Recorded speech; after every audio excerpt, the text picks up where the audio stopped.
أعوذ بالله من الشيطان الرجيم بسم الله الرحمن الرحيم وإذ استسقى موسى لقومه فقل اضرب بعصاك الحجر اللہ وی کلز طلب دوبو کو موسیٰ علیہ السلام لقومه خپل قوم دپارا فقلنا پسمون اوی اضرب اویا اے موسیٰ بعصاک الحجر پہم سے خپل باندے کھانئی فانفجرت پس روانی شی من ہود دی کھانینا اثنتا عشرتا عینا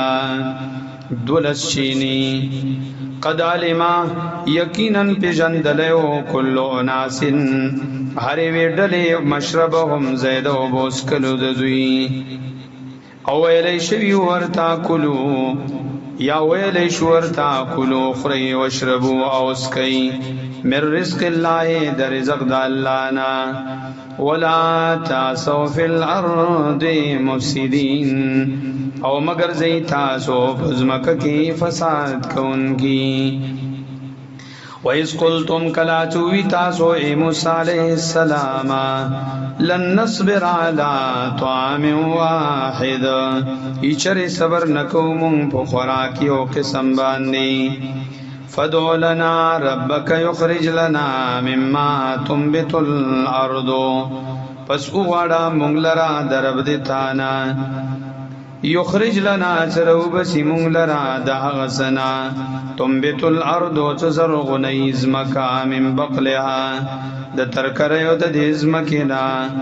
وقصائها او دا بدرنگو دا دینا وفومها او دا وجی دا دیزمکینا وعدسها او دا مسورو دا دینا وبصلها او دا پیازو دا دیزمکینا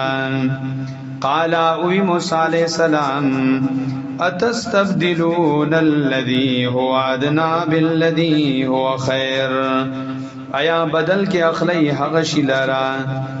هو ادنا زاغد ممولی بالذي بمقابل دا حغشی کی هو خیر زاغد دیر غورا اہبتو زیلار شی مصرن دے شہرتا فإن لكم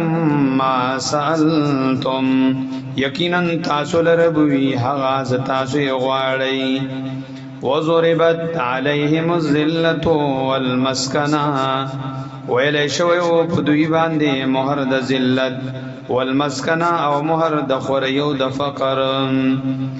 وباءوا بغضب من الله رګر شیو دوی په غضب سرا په غصه سرا طرف د الله نا